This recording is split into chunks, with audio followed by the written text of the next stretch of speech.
அடுத்து இதற்கு மேல் உத்தமமாகிய அனுசாசன பருவம்.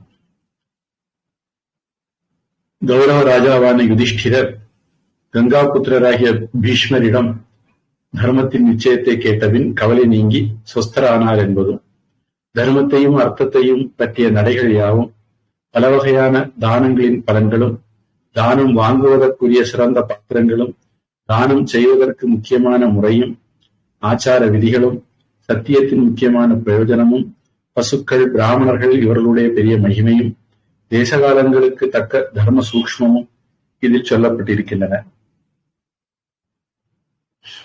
ஒரு அர்த்த சாஸ்திரம் படிச்சது மாதிரி இது இருக்க வாய்ப்பு இருக்கு, அல்லது திருக்குறளை பொருட்பால் படிச்சது மாதிரி இருக்க வாய்ப்பு இருக்கு.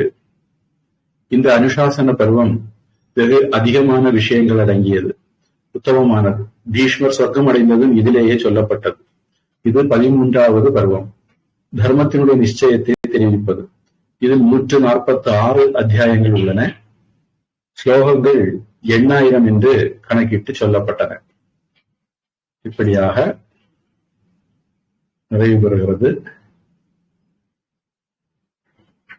13வது பருவம், அனுசாசன பருவம்.